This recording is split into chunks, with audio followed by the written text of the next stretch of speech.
오늘 하나님께서 우리에게 허락해 주신 말씀은 사도행전 4장 23절에서 31절까지의 말씀입니다. 함께 보겠습니다. 사도들이 노임에 그 동료에게 가서 제사장들과 사도 장로들의 말을 다 알리니 그들이 듣고 한 마음으로 하나님께 소리를 높여 이르되 대주되어 천지와 바다와 그 가운데 만물을 지으신 이시오 또 주의 종 우리 조상 다윗의 입을 통하여 성령으로 말씀하시기를 어찌하여 열방이 분노하며 족속들이 허사를 경영하는고 세상의 군왕들이 나서서 갈릴리들이 함께 모여 주의 그리스도를 대적하는도다. 헤롯과 본디오 빌라도는 이방인과 이스라엘 백성과 합하여 하나님께서 기름 부으신 거룩한 종 예수를 거슬려 하나님의 권능과 뜻대로 이루려고 예정하신 그것을 행하시려고 이 성에 모였나이다. 주여 이제도 그들의 위급함을 굽어보시고 또 종들로 하여금 담대히 하나님의 말씀을 전하여 하여 주시오며 손을 내밀어 병을 낫게 하옵시고 표적과 기사가 거룩한 종 예수의 이름으로 이루어지기를 하옵소서 하더라. 빌기를 다함에 모인 곳이 진동하더니 무리가 다 성령이 충만하여 담대히 하나님 말씀을 전하더라. 아멘. 오늘 말씀은 산헤드린 공회에서 무죄에 방면된 베드로와 요한이 자기의 믿음의 공동체로 돌아가서 지난 이틀간 어떤 일이 있었는지 보고하는 내용입니다. 그리고 그 보고 후에 그 보고를 들었던 공동체가 어떻게 반응하는가에 대해서 오늘 이 말씀 속에 있었습니다. 그런데 저는 이 말씀을 보면서 지금 우리가 살아가는 이 시대와 너무 흡사하다는 것을 느꼈습니다. 지금 이 시대에도 많은 그리스도인들에게서 예수 믿는 것에 대해서 위협이 있고 믿지 못하도록 막는 그런 여러 가지 요소들이 많이 나타나고 있습니다. 그래서 오늘 우리가 읽었던 이 말씀을 통하여서 우리가 함께 교훈을 받으면 지금 이 시대는 초대교회 그 시대나 같기 때문에 우리는 초대교회 성도들이 어떻게 반응했는가를 보면서 오늘 우리가 함께 교훈받기를 바랍니다. 말씀을 함께 보겠습니다. 오늘 본문 23절입니다. 다 같이 함께 보겠습니다. 자, 시작. 사도들이 노임에 그 동료에게 가서 제사장들과 장로들의 말을 다 알리니 이 한 절에 여러 가지 의미가 함께 포함되고 있었습니다. 먼저 베드로와 요한이 풀려났습니다. 풀려나서 돌아간 곳은 바로 그 동료라고 하는 바로 그곳입니다. 저는 그 동료란 말이 도대체 어떤 의미를 가지고 있을까 여러 가지 버전의 성경을 살펴봤습니다. 영어 버전을 보니까 그것을 이제 그 동료 또는 그 백성 또 사람들 그리고 같은 믿음을 가진 신자들이라는 그런 여러 가지 의미로 표현하고 있었습니다. 그리고 한글 성경은 대개 다 그 동료라는 그런 의미를 가지고 있었습니다. 그래서 이게 도대체 어쩐 말일까 제가 살펴보기 위해서 헬라어를 보니까 이디오스라는 말을 가지고 있었습니다. 그런데 이 말은 어떤 의미를 가지고 있는 거면 자기 자신이라는 그런 의미를 가지고 있습니다. 즉 베드로와 요한이 그 동료에게 돌아갔다고 이렇게 표현되는 이 말 속에는 더 강하게 원래 헬라어의 의미는 자기 자신, 자기와 같은 것, 자기 소유 이런 의미를 가지고 있는 단어였습니다. 그러다 보니까 이걸 이제 이 이디오스와 관련된 말은 거의 다 의역이 돼가지고 동료 내지는 백성 또 같은 믿음을 가진 사람들 이런 의미로 바뀌어 있었습니다. 그래서 정확한 의미를 가지고 다시 한번 따져본다면 이 말은 사실은 자기와 함께하는 믿음의 공동체 속으로 돌아갔다 이 말이 가장 정확한 표현이라고 생각합니다. 베드로와 요한은 자기의 그 고통 가운데 있었을 때도 돌아갈 곳이 있었습니다. 함께하는 믿음의 공동체가 있었고 거기 가서 자기 아픔과 힘듦을 토할 수가 있었습니다. 그건 건강한 공동체였기 때문입니다. 그러면 건강한 공동체는 어떤 특징을 가지고 있습니까? 제가 생각할 때는 세 가지의 특징을 가지고 있다고 봅니다. 첫 번째, 성령 하나님이 그 공동체에 임재하고 있습니다. 이것이 거룩한 건강한 공동체의 특징입니다. 두 번째는 위로와 사랑이 넘치는 공동체입니다.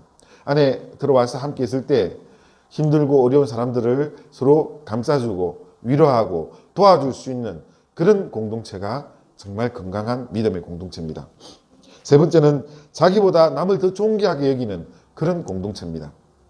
보통 인간은 이기심을 가지고 있기 때문에 나보다 좀 더 나은 사람이 있으면 질투심을 가지게 됩니다. 그런데 거룩한 공동체는 자기보다 더 나은 사람들을 더 존귀히 여기고 혹시 못한 사람도 더 아름답게 여겨주는 그런 공동체입니다. 제가 이 이야기를 하고 난 후에 교회 공동체를 돌아볼 때 우리 인해서 교회는 그런 공동체입니다.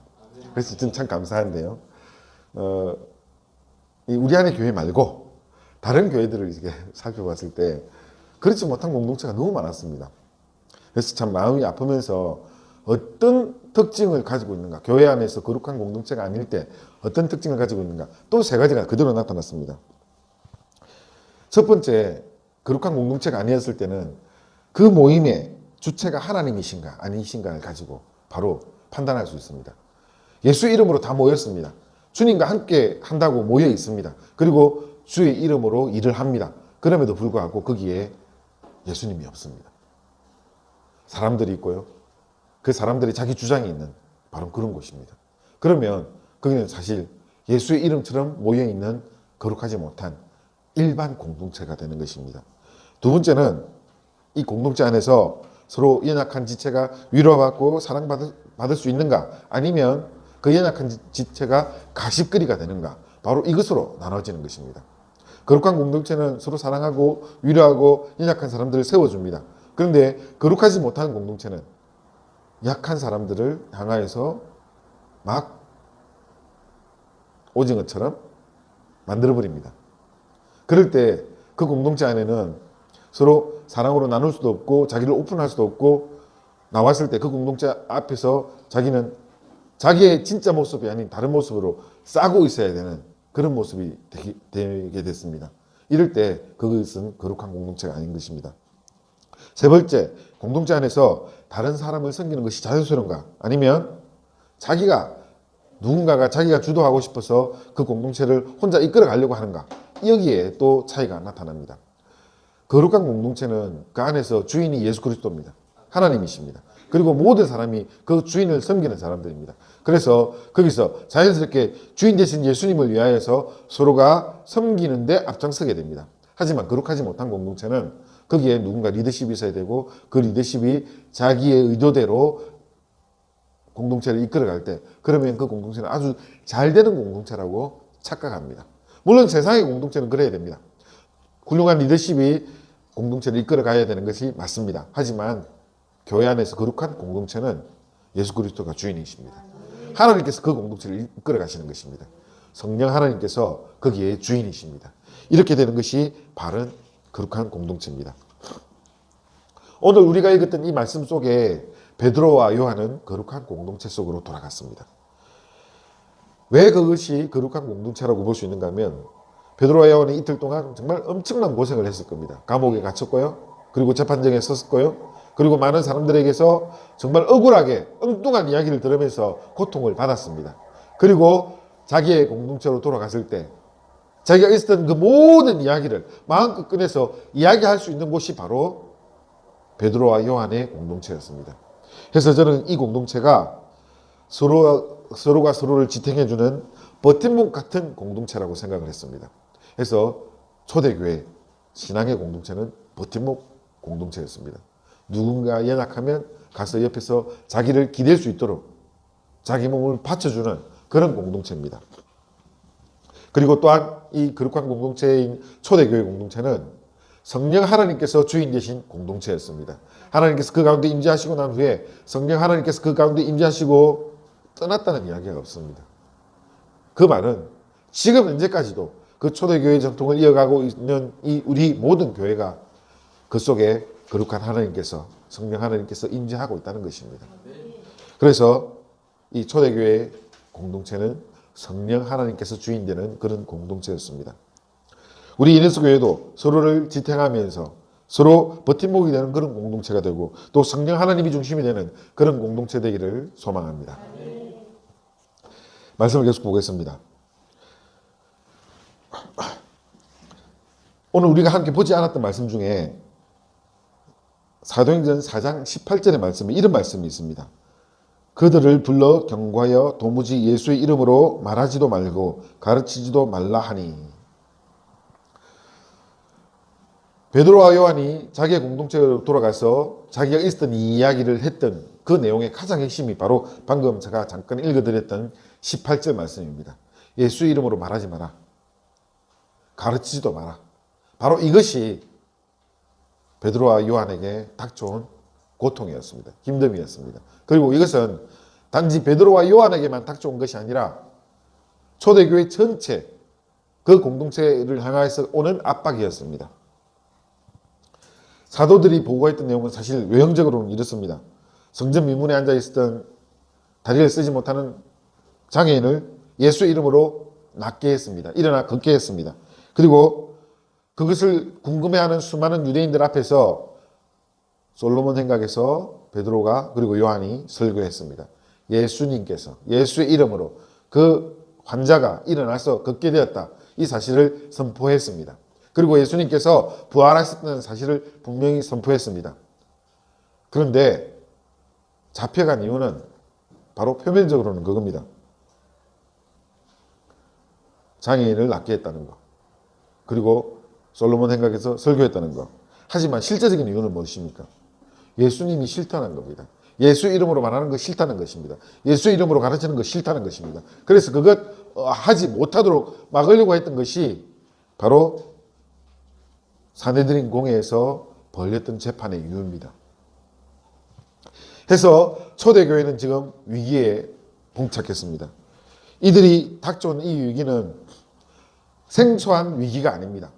사실 지금 이 말씀을 전하고 있는 그 순간, 베드로와 요한이 보고하는 그 순간에 약 최소한 2개월 전에 이미 한번 심각한 위기가 닥쳐온 적이 있습니다. 바로 예수님께서 십자가에 못 박히는 사건입니다. 그리고 그것을 바라보고 있었던 수많은 예수님을 따르던 사람들이 다 도망갔습니다. 하나도 남기지 않고 다 도망갔습니다. 베드로도 도망갔고 요한도 도망갔습니다. 그 외에 다른 모든 제자들이 다 사라졌고 또 예수님을 따르던 많은 무리들이 다 하나같이 다 도망가 버렸습니다. 그들에게 왔던 첫 번째 위기입니다. 그리고 지금 두 번째 위기가 다시 온 것입니다. 초대교회는 이제 선택을 해야 합니다. 두 가지 선택입니다. 하나는 첫 번째 위기 때처럼 도망갈 것인가, 아니면 두 번째 목숨을 내놓고 버틸 것인가. 우리는 이미 사도행전 28장까지 다 알고 있기 때문에 이들이 버텼다는 사실을 알고 있습니다. 그러면 그들이 어떻게 버텼습니까? 그들은 버티기 위해서 첫 번째 선택한 것이 있습니다. 바로 기도입니다. 오늘 우리가 읽었던 이 말씀에 23절 외에는 마지막 31절까지 기도의 내용으로 채워져 있습니다. 그들이 어떻게 기도했는지 우리가 이 말씀을 통해서 함께 발견하도록 하겠습니다. 24절 말씀 우리 함께 보겠습니다. 그들이 듣고 한 마음으로 하나님께 소리를 높여 이르되 대주되어 천지와 바다와 그 가운데 만물을 지으신 이요. 초대교회의 공동체는 자기들에게 닥쳐온 그 첫 번째 위기 앞에서 먼저 기도했습니다. 기도를 어떻게 했는가 하면 그들은 한 마음으로 기도했습니다. 우리가 읽었던 말씀이 이렇게 되어 있습니다. 한 마음으로 하나님께 소리를 높여 같은 마음으로 함께 기도하게 된 것입니다. 이들의 기도는 오합지졸의 기도가 아닙니다. 성경의 표현을 그대로 빌려서 그들은 한 마음으로 기도하고 있었습니다. 과거에는 도망가는 사람들이었다면 지금은 모여서 위기 앞에서 기도하는 공동체로 변했습니다. 어떻게 이런 변화가 단 60일 만에, 2달 만에 이런 변화가 일어날 수 있었을까요? 거기에 굉장히 중요한 하나의 요소가 있었습니다. 바로 성령 하나님입니다. 하나님께서 그들 가운데 임재하여서 그들로 하여금 새롭게 태어나게 했습니다. 하나님 안에서, 거룩한 하나님 안에서 새롭게 변화되게 했습니다. 성령 하나님께서 그들의 심령을 새롭게 깨워 일으켰습니다. 해서 그들은 성령 하나님으로 인하여서 새로워진 하나님의 사람이 된 것입니다. 그렇기 때문에 과거에 그들은 예수님의 죽음 앞에서 도망가기 바빴지만 지금은 그들 앞에서 그들을 위협하는 그 순간 앞에 그들은 당당하게 설 수 있게 된 것입니다. 성령 하나님께서 그들과 함께 하고 있었습니다. 그래서 그들은 그 순간 앞에, 그 위기의 순간 앞에 당당할 수 있었던 것입니다. 도망가지 않고 당당할 수 있었던 것입니다. 우리의 삶과 개인의 삶 속에서도 늘 이런 위기는 닥쳐옵니다. 그런 위기 앞에서 우리는 어떻게 반응하겠습니까? 사랑하는 성도 여러분, 기도로 반응합시다. 하나님께서 우리 가운데 엄청난 은혜를 허락해 주십니다. 우리 안에 교회의 성도들이 다 함께 누리는, 하나님께서 우리를 통해서 인도해 주시는 그 놀라운 하나님의 은혜들을 우리는 누리면서 살아가고 있습니다. 그리고 또 함께 우리가 알고 있는 것이, 우리의 공동체 안에서 기도하는 것들을 하나님께서 단 한마디도 놓치지 않고 귀 기울여 주신다는 사실을 우리는 알고 있습니다. 그래서 지금 우리는 기도해야 됩니다. 마침 금융기도회가 신설되었습니다. 지난 3일 전부터 기도회가 시작됐습니다. 그래서 기도회가 9시에 시작돼서 10시 반까지 이렇게 진행되기로 하고 지난주 처음 시작이 됐습니다. 우리가 이렇게 기도회를 따로 준비를 하는 것은 다른 교회의 모양을 따라가려고 하는 것은 아닙니다. 우리가 이렇게 기도회를 준비하는 것은 우리의 기도할 자리를 마련하기 위해서 그 시간을 준비했습니다. 사랑하는 성도 여러분, 여러분의 기도 제목을 가지고 이 자리에 나오십시오. 그래서 여기서 함께 기도합시다. 하나님께서 우리의 기도를 들어주십니다. 그리고 우리는 한 마음으로 같이 기도합시다. 주께서 우리의 목소리를 들어주십니다. 흘리지 않으시고 들어주십니다. 여러분, 지난 7개월 동안 하나님께서 우리의 기도를 어떻게 응답하셨는지 여러분 너무나 잘 알고 있지 않습니까? 그래서 우리가 담담히 주 앞에 나아가며 당당히 기도할 수 있습니다. 그래서 우리 안에 교회의 모든 성도들이 기도의 자리에 함께 동참할 수 있기를 주의 이름으로 축원합니다. 초대교회 성도들이 기도할 때 그 기도의 대상을 분명하게 했습니다. 그 기도의 대상은 성경 말씀이 있는 한 단어입니다. 대주제여, 이 말입니다. 이 대주제가 무슨 말인가 또 제가 여러 각도로 찾아봤습니다. 찾아보니까 이 말을 우리가 가장 쉽게 이해할 수 있는 말로 한다면 전능하신 하나님, 이 말이었습니다. 대주제가 무슨 말인가 하면 이 대주제는 가장 큰 주인, 이 말을 그냥 한자로 표현해 놓은 것입니다. 물론 그게 헬라어로 정확한 뜻은 아닙니다만 이 말은 굉장히 강력한 엄청난 권력을 가지고 있는 이런 뜻을 가지고 있습니다. 그러니까 하나님께서 가장 강력한 권력을 가지고 계십니다. 이 권력이 어느 정도인가 하면요, 여러분, 저와 여러분은 이미 알고 있습니다만 다시 한번 이야기해 보겠습니다. 하나님은 이 세상을 창조하셨습니다. 그리고 온 우주를 지금 현재 질서 있게 유지하고 계십니다. 그 속에 저와 여러분이 함께 있습니다. 그 속에 우리에게 닥쳐온 그 모든 고난이 있습니다. 초대교회에 닥쳐온 그 모든 고난 속에 하나님의 대주제 아래 있는 것입니다. 그래서 우리는 그 모든 것의 주인 되시는 하나님께 기도할 수 있는 것입니다. 사랑하는 성도 여러분, 우리는 누구에게 기도하겠습니까? 바로 저와 여러분을 구속하신 그 하나님께 기도합니다. 전능하신 하나님이라는 뜻이 무슨 말씀인지 아십니까? 전능하신 하나님이라는 말씀은 능치 못함이 없다는 말씀입니다. 못하는 것이 없다는 말씀입니다. 이 세상의 모든 것이 다 가능하다는 말씀입니다. 여러분, 여러분이 상상하는 것, 그 이상의 것을 하시는 하나님이십니다. 지금까지 우리 안에 교회에서 느껴보지 않았습니까? 우리가 상상하는 것, 그 이상으로 채우시는 하나님이었습니다. 전능하신 하나님이십니다. 그 모든 것이 가능하신 하나님이십니다. 불가능함이 없습니다. 이런 하나님 앞에서 우리는 기도할 수 있습니다. 제가 과거에 들었던 한 가지 이야기가 생각이 납니다. 교인들 중에서 참 많은 성도들이 기도할 때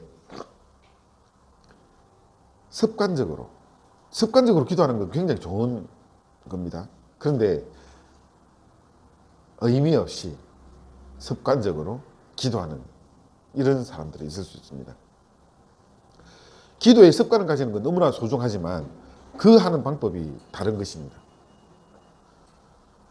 그냥 놀러 나오듯이, 그냥 교제하듯이 이렇게 기도하러 나올 수도 있습니다.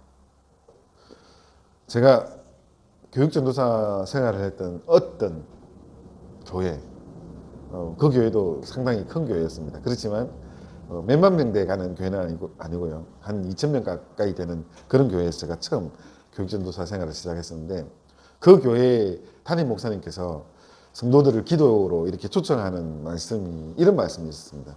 그 의도는 저는 충분히 이해가 됩니다. 교회에 나와서 기도하다 자면 하나님께서 50점은 주신다. 아마 여러분 많이 들어보셨을 겁니다. 50점을 받기 위해서 그래서 교회에 나와서 주무시는 연세 많으신 권사님들이 참 많았습니다. 그 교회는 아주 넓은 방, 지금 우리가 쓰는 이 예배실보다 훨씬 더 넓은 방에 많으면 한 10수명, 한 20명 가까이 되시는 권사님들이 매일 와서 거기서 주무시면서 새벽 기도를 준비하시더라고요. 그분들이 가지고 있는 그 순수함은 참 너무너무 고귀한 것입니다. 그런데 우리가 누구에게 기도하고 있습니까? 대주제이신 하나님께 기도하고 있습니다.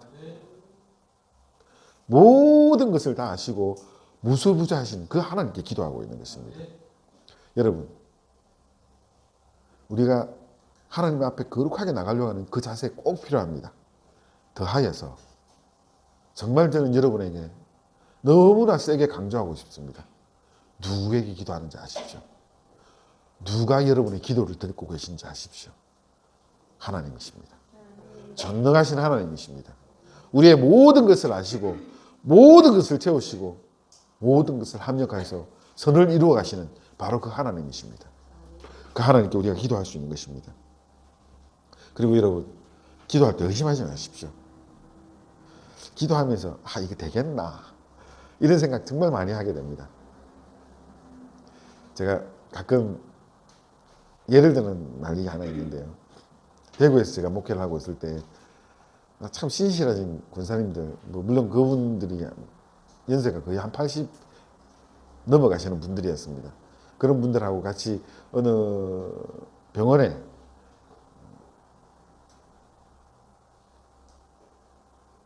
신방을 갔습니다. 그런데 거기에 계신 분은 이제 그 병원에서 요양병원이었는데 요양병원에서 한 10수년을 계시는 분이었어요. 아주 오랫동안 계셔가지고 그분한테는 소생할 수 있는 상황이 아니었습니다. 그런데 같이 갔던 권사님들이 그분을 위로하시면서 하나님께서 다시 세워주실 것이야, 일어날 거다, 걱정하지 마라, 우리 기도할게 이러면서 그 자리에서 저보고 기도를 시켜서 제가 또 그렇게 기도했습니다. 하나님 다시 일어나서 걸어서 나갈 수 있게 해주시라고 제가 그렇게 기도했습니다. 그리고 이제 걸어 나가는데 제 뒤에서 그 권사님들이 살 수 있겠나 이러시더라고요. 그냥 위로차 가서 기도하는 거였습니다. 전능하신 하나님을 믿는 것이 아니라 인간관계였습니다. 사랑하는 성도 여러분, 기도 앞에서 의심하지 마십시오. 사람에게 하는 것이 아니라 하나님께 하고 있습니다. 주님께서 우리의 기도를 들어주십니다. 하나님께서 우리의 기도를 귀 기울여 주십니다. 어느 정도까지인가 하면요, 여러분도 다 느꼈을 겁니다. 여러분의 마음의 근심, 미처 말하지 못한 여러분의 생각까지도 하나님께서 듣지 않았습니까? 그런 경험 다 있을 겁니다. 이런 하나님이십니다. 그래서 여러분, 전능하신 하나님, 이 대주자 앞에서 우리가 기도할 때 당당히 나의 기도를 듣고 나를 구원하시고 나를 새 생명 주신 그분 앞에 기도할 수 있는 것입니다. 여러분, 그래서 우리는 기도해야 됩니다. 하나님께서 우리에게 기도의 용기를 주시는 이유는 저와 여러분이 이 세상을 살아가면서 지금 이 땅에서, 이 대한민국 안에서, 이 이너스 교회 안에서, 한국 교회 안에서, 이 세계 안에서 여러분이 예수 그리스도를 만나는 빛과 소금이기 때문입니다. 그리고 우리는 하나님 나라와 연결되어 있는 전달자이기 때문입니다. 여러분이 바로 그 자리에서 거룩한 하나님의 사람으로 서서 그 자리에서 주님께 요청할 때 하나님께서는 이 땅을 회복시키시고 이 땅을 채워 나가실 것입니다. 우리는 그래서 기도해야 됩니다. 나의 사소한 소망, 물론 그것도 하나님께서 다 채워주십니다. 더하여서 여러분이 이 땅을 살아가는, 하나님께서 이 땅을 살게 하신 그 거룩한 이유를 찾아보십시오. 그래서 우리는 기도해야 됩니다. 하나님께서 우리에게 채워주신 그 거룩한 앞에 서야 합니다. 또 한 가지 우리가 기도를 할 때 조심해야 될 것이 있습니다. 무당굿하듯이 전능하신 하나님을 부리려고 하는 그런 기도를 할 때가 있습니다. 여러분, 저는 무당굿하는 것을 한 번도 본 적이 없습니다. 그래서 어떻게 하는지 모르지만 TV에서 가끔 그런 것을 방영할 때 보니까 신을 부리더라고요. 데리고 오고 쫓아내고 이렇게 하면서 무당굿하는 겁니다. 자칫 잘못하면 우리가 기도할 때 마치 그렇게 무당굿하듯이 기도할 수 있습니다. 하나님 땡겨 오십시오. 하나님 이거 하십시오. 하나님 이거 해야 됩니다. 마치 종부리듯이. 무당들은 자기의 신을 섬긴다고 하면서 그 신을 부립니다. 종부리듯이 부립니다. 사랑하는 성도 여러분, 우리 하나님이 우리의 그런 뒤치다거리를 하시는 분인 줄 아십니까? 이 세상 만물을 창조하신 진짜 주인이십니다. 우리가 그 앞에서 기도하는 것입니다. 그 주인 앞에 기도합시다. 하나님께서 우리를 기도하게 하시는 것은 우리가 주어진 이 모든 상황 속에서, 우리가 살아가야 될 그 모든 상황 속에서 하나님 나라와 연결하는 통로로서 우리를 세워주신 것입니다. 우리가 그 자리에 섰습니다. 그래서 그렇게 기도해야 합니다. 사랑하는 성도 여러분, 여러분이 있는 그 자리에, 여러분의 그 가정에서, 여러분의 그 직장에서, 여러분의 그 환경 속에서 하나님께서는 여러분을 통하여서 그 자리를 고치기 원하십니다. 그래서 우리는 기도해야 됩니다. 바로 그것 때문에 기도해야 됩니다. 주의 나라를 위하여서, 하나님 나라가 온전히 이루어질 수 있도록 하기 위해서 우리는 기도해야 되는 것입니다. 말씀을 계속 보겠습니다. 오늘 성경 말씀 25절에서 28절까지 우리 함께 보겠습니다. 또 주의 종 우리 조상 다윗의 입을 통하여 성령으로 말씀하시기를 어찌하여 열방이 분노하며 족속들이 허사를 경외하는고 세상의 군왕들이 나서며 관리들이 함께 모여 주여 그의 박수를 과연 헤롯과 본디오 빌라도는 이방과 이스라엘 백성과 합세하여 하나님께서 기름 부으신 거룩한 종 예수를 거슬려 하나님의 권능과 그대로 이루시려고 예정하신 것을 행하시려고 이 성에 모였나이다. 방금 봤던 이 말씀은 구약의 시편 말씀이 인용되어 있는 말씀입니다. 시편 2편 말씀이 인용되어 있는데 시편 2편을 우리가 한번 어떻게 인용됐는지 전체 내용을 한번 보겠습니다. 시편 2편 내용입니다. 자, 시작. 어찌하여 이방인들 분노하여 민족들이 허사를 꾸미는가? 세상의 군왕들이 나서며 많은들이 서로 깨하여 여호와와 그 이름 무언방을 대적하며 우리가 그들의 맹 것을 끊고 그의 결박을 벗어버리자 하는도다. 하늘에 계신 이가 웃으시며 주께서 그들을 비웃으시로다. 그때 분을 발하여 진노하사 그들을 놀라게 하시며 이르시기를 내가 나의 왕을 내 거룩한 산 시온에 세웠다 하시리로다. 내가 여호와의 명령을 전하노라. 여호와께서 내게 이르시되 너는 내 아들이라. 오늘 내가 너를 낳았노라. 내가 구하라. 내가 이방 나라를 내 유업으로 주리니 내 소유가 땅의 끝까지 이르리로다. 내가 철장으로 그들을 깨뜨리며 질그릇같이 부수리로다 하시로다. 그런즉 군왕들아 너희는 지혜를 얻으며 세상의 재판관들아 너희는 교훈을 받을지어다. 여호와를 경외함으로 섬기고 떨며 절경할지어다. 그의 아들에게 입맞추라. 그리하지 아니하면 진노하심으로 너희가 길에서 망하리니 그의 진노가 급하십니다. 여호와께 피하는 모든 사람은 다 복이 있도다. 초대교회 공동체에서 기도 내용 중에 바로 이 시편 2편 내용이 인용되었습니다. 거기서 뭘 이야기하는가 하면 이 시편 2편에 나타나는 이 말씀이 지금 그 시대 그들에게 이루어졌다는 사실을 알게 된 것입니다. 이 내용이 어떤 내용인가 하면 세상의 군왕들, 관원들이 서로 깨어서 여호와의 이름, 기름 부음 받은 자를 대적한다 이 말입니다. 즉, 이 상황은 어떻게 전개되었는가 하면 헤롯, 그리고 빌라도, 이방인, 이스라엘 백성들이 합세해서 예수님을 잡아 죽이고, 그리고 예수의 이름으로 말도 하지 못하게 하고 예수의 이름으로 가르치지 못하게 하는, 실제로 그들 앞에서 이 일이 벌어졌습니다. 그래서 초대교회 공동체는 지금 자기들에게 닥친 이 사실이 구약에서 이미 예언되었던 하나님께서 말씀하신 그 상황이라는 것을 알았습니다. 지금 그것만 가지고 지금 이들이 기도할 때 그렇게 간절하게 기도하지 않았습니다. 여기에 우리가 읽었던 이 말씀 속에는 굉장히 희한한 구절이 한 구절인데요. 28절입니다. 28절 말씀 우리가 다시 한번 보겠습니다. 하나님의 권능과 뜻대로 이루려고 예정하신 그것을 행하려고. 자, 여기서 이 말씀을 가지고 생각하면, 그러면 하나님께서 빌라도를 사용했나? 하나님께서 악을 조장했나? 이렇게 생각하게 됩니다. 그런데 여러분, 하나님께서 악을 조장한 것이 아니고요, 여기에 굉장히 놀라운 하나님의 섭리가 있었습니다. 그것은 무엇인가 하면, 사단과 마귀는 예수님이 그 십자가에서 끝장나기를 바랬습니다. 그들은 그렇게 되는 줄 알았습니다. 그래서 예수님을 십자가에 못 박고 그들이 승리한 줄 알았습니다.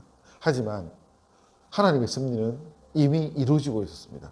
무엇인가 하면, 하나님의 섭리는 예수님께서 이 땅에 와서 저와 여러분의 모든 죄를 대신 담당해서 죽어야 될 세상 죄를 지고 가는 하나님의 어린 양이셨습니다. 그 길로 향해 가고 있었던 것입니다. 그런데 이 사단과 마귀는 빌라도와 헤롯과 이방인과 이 이스라엘 백성들을 통해서 예수님을 죽이는 곳에 가고 있었던 것입니다. 예수님은 그것 때문에 돌아가셨습니다. 하나님은 바로 이 사탄과 마귀가 사용하는 그 방법을 섭리 가운데 사용하신 것입니다. 그래서 28절에 있는 이 말씀이 하나님의 권능과 뜻대로 이루고 예정하신, 이 말은 우리를 위해서 예수님께서 세상 죄를 지고 가는 어린 양으로 오신 하나님의 예정이었습니다. 그리고 그 하나님의 예정인 십자가를 지시는 그 일을 위하여서 행악자들은 성에 모여서 예수님을 죽이고, 예수님을 죽이고 난 후에는 예수님을 따르는 무리들을 헛고 예수님의 이름으로 말도 하지 못하게 하고 예수님의 이름으로 가르치지 못하게 하는 그런 일을 벌이고 있었던 것입니다. 그래서 지금 이 말씀은, 우리가 봤던 이 말씀 속에 있는 기도 가운데 이들이 28절에 있는 이 말씀을 했던 것은 하나님의 섭리를 너무나 분명히 알고 있었던 것입니다. 비록 예수님께서 십자가에 못 박혔으나 다시 부활하신다는 것을 분명히 그들은 봤고, 그리고 행악자들이 예수님을 십자가에 못 박았으나 그것이 자기들, 이 기도를 하고 있는 그 거룩한 예루살렘 교회 안에 있었던 성도들의 생명을 살리는, 그들을 새롭게 하는, 구원하시는 하나님의 섭리였다는 사실을 분명하게 알고 있었던 것입니다. 그래서 그들은 당당히 이 기도를 하고 있었습니다. 사랑하는 성도 여러분, 하나님의 섭리를 안다는 것이 얼마나 큰 담대함을 주는 줄 아십니까? 하나님의 섭리를 알고 있다면 지금 우리에게 닥쳐오는 이 고난을 두려워하지 않을 것입니다. 하나님의 섭리를 분명하게 안다면 지금 현재 고난은 미래의 큰 기쁨이 될 거라는 사실을 알 수 있습니다. 이스라엘 백성들은 예수님을 잡아 죽였지만 주님을 알았던 그 소수의 예루살렘 공동체, 거룩한 바로 그 사람들은 그 하나님의 섭리를 알았기 때문에 두려워하지 않고 더 담대히 하나님께 기도할 수 있었던 것입니다. 사랑하는 성도 여러분, 하나님께서 저와 여러분에게 임하시는 섭리는 무엇입니까? 하나님께서 저와 여러분에게 주시는 하나님의 그 놀라운 섭리는 지금 이 순간 이 대한민국을 살아가는 우리를 통해서 주의 나라를 이루어 가신다는 것입니다. 주의 나라를 이루어 가기 위해서 우리는 함께 슬퍼할 수 있고 함께 고통받을 수 있습니다. 저와 여러분의 슬픔과 고통 가운데 주의 나라가 이루어져 가기 때문입니다. 그래서 우리가 담담히 주의 나라를 위하여서 우리에게 닥쳐온 이 슬픔과 고난에 대해서 조금도 두려워하지 않고 담대히 나아갈 수 있습니다. 하나님의 섭리를 알기 때문에. 하나님의 섭리는 무엇입니까? 저와 여러분을 통해서 주의 나라를 이루어가는 것입니다. 하나님 나라를 세워가는 것입니다. 그래서 우리가 그것을 바라보면서 주 앞에 기도할 수 있습니다. 사랑하는 성도 여러분, 하나님의 섭리는 지금 이 시대에도, 지금 현재에도 이루어지고 있습니다. 우리가 그 하나님의 섭리 위에 설 수 있다는 것을 정말 감사합니다. 저와 여러분이 그 위에 서 있기 때문에 하나님의 섭리가 우리 교회를 통해서 이루어질 것입니다. 하나님의 섭리가 우리 교회를 통해서 이루어져 갈 때 그 섭리의 궁극적인 목적은 무엇인가 하면 이 세상 사람들에게 주의 이름을 전파하는 것입니다. 주의 이름을 드러내는 것입니다. 하나님을 자랑하는 것입니다. 주님을 예배하는 것입니다. 이 온 세상 만물이 주님을 예배해야 됩니다. 온 세상에 있는 사람들이 주님을 알아야 됩니다. 주님을 예배하고 주님께 나아가야 됩니다. 그것이 주님께서 이 땅에 오신 이유입니다. 그 섭리가 이루어져 가기 위해서 오늘 이 시간, 지금 현재 우리에게는 어떤 고통이 닥쳐올 수 있습니다. 그 고통이 무엇인가 하면 주의 이름으로 말하지 못하게 하고 주의 이름으로 전하지 못하게 하는, 예수의 이름을 말하지 못하게 하는 바로 그 고통이 우리에게 닥쳐올 수 있다는 것입니다. 사랑하는 성도 여러분, 두려워하지 마십시오. 하나님의 섭리는 저와 여러분 가운데 함께 이루어져 가고 있습니다. 초대교회 성도들은 믿음으로 반응했습니다. 그들은 어떤 믿음으로 반응했습니까? 29절에서 31절까지 말씀 함께 보겠습니다. 자, 시작. 주여, 이제도 그들의 위협함을 굽여 보시옵고 또 종들로 하여금 담대히 하나님의 말씀을 전하게 하여 주시오며 손을 내밀어 병을 낫게 하시옵고 표적과 기사가 거룩한 종 예수의 이름으로 이루어지게 하옵소서 하더라. 빌기를 다하며 모인 곳이 진동하더니 무리가 다 성령에 충만하며 담대히 하나님 말씀을 전하니라. 앞에서 지금까지 쭉 기도했던 내용과 지금 29절에서 30절까지 읽었던 이 말씀은 기도의 내용 패턴이 다릅니다. 앞의 내용은 지금 우리가 어떻습니다, 지금 상황이 이렇습니다 라고 하나님께 아뢰는 내용이었습니다. 그리고 29절부터 30절 이 말씀, 특히 이 두 절은 그렇기 때문에 주님 우리를 어떻게 해 주시옵소서라는 기도입니다. 그런데 여기서 그들은 무엇을 기도합니까? 주여, 이제도 그들의 위협함을 굽여보시옵고 지금 우리를 위협하는 그 상황을 주님 봐주십시오. 그리고 또 종들로 하여금 담대히 하나님의 말씀을 전하게 하여 주시오며, 그들의 기도의 목적은 나를, 지금 우리를 이 위험에서 구출해 주십시오가 아니었습니다. 담대히 하나님의 말씀을 전하게 하여 달라는 것입니다. 왜 이런 기도를 합니까? 그들은 과거에 주님의 그 고통 앞에서 다 도망갔던 사람들입니다. 다시 그럴 수도 있습니다. 그래서 그들은 이렇게 기도하는 것입니다. 종들로 하여금 담대히 하나님의 말씀을 전하게 하여 주시오며, 하나님 우리로 하여금 더 이상 두려움에 떨지 않게 해주시고 하나님 말씀을 위하여서 우리가 죽도록 나아설 수 있게 해주시옵소서. 바로 이런 기도입니다. 여기에 이 기도 가운데 그들은 굉장히 놀라운 하나를 빼버린 게 있습니다. 자기들의 아닙니다. 우리를 안전하게 보호해 주십시오. 없습니다. 그런 말 하지 않았습니다. 그리고 오로지 주의 복음이 전해지기를 소망했습니다. 어떻게 이런 용기가 났습니까? 저는 세 가지 이유가 있다고 봅니다. 첫 번째, 그들은 오순절 성령 강림의 역사를 경험했던 사람들입니다. 이 시간은 대략 약 일주일 상관됐을 겁니다. 더 길게 보면 한 달 정도. 그닥 멀지 않은 시간에 성령 강림의 역사를 경험했습니다. 그래서 그들은 세상에 무서울 것이 없는 사람들입니다. 성령 하나님께서 그들과 함께 역사하시면서 그들을 인도해 가시는 그 강한 하나님의 인도하심을 느끼는 사람들이었습니다. 그래서 하나도 두렵지 않은 것입니다.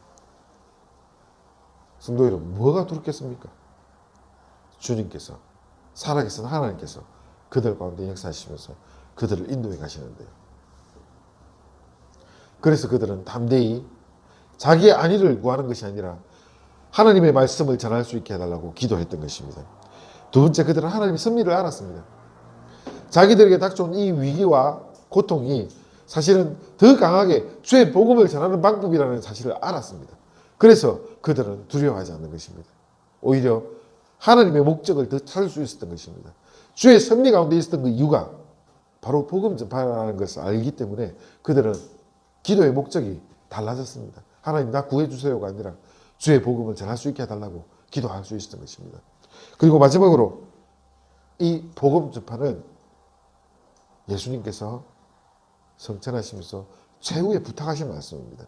그래서 그 이야기를 들었던 사람들입니다. 주님께서 감람산에서 성천하시면서 부탁하신 그 말씀을 들었던 사람들입니다. 그렇기 때문에 그들은 다른 것보다 먼저 예수님께서 자기들에게 부탁하신 그 말씀, 복음 전파에 먼저 기도할 수 있었던 것입니다. 사랑하는 성도 여러분, 우리는 무엇을 기도하겠습니까? 하나님께서 우리에게 기도하라고 하는 것이 있습니다. 저와 여러분이 이 세상에서 빛과 소금으로 세상을 향하여서 그리스도인으로 드러나는 것입니다. 우리가 말로서, 우리의 행동으로서 주님의 행적이 드러나는 것입니다. 사랑하는 성도 여러분, 입술로도 말씀을 전할 수 있습니다. 말로서 주의 복음을 전할 수 있는 우리가 됩시다. 뿐만 아니라 누구나 여러분을 바라보면서 아, 저 예수쟁이 라고 할 수 있는 사람들이 됩시다. 물론 그것은 고난입니다. 그것은 어려움입니다. 그런데 저와 여러분이 살아가는 우리의 삶의 반경 속에서 그리스도인으로서 드러나 있다면 바로 그 사람들이, 저와 여러분을 바라보는 사람들이 저와 여러분을 바라보는 그 시각 속에서 예수 그리스도를 보게 됩니다. 복음을 전파합시다. 말로서, 우리 행동으로서 복음을 전파합시다. 이것이 하나님께서 우리를 향하여서 가지고 있는 주의 거룩한 소명입니다. 하나님의 소망입니다. 그 소망을 이루어갈 수 있는 저와 여러분이 되기를 주의 이름으로 축원합니다.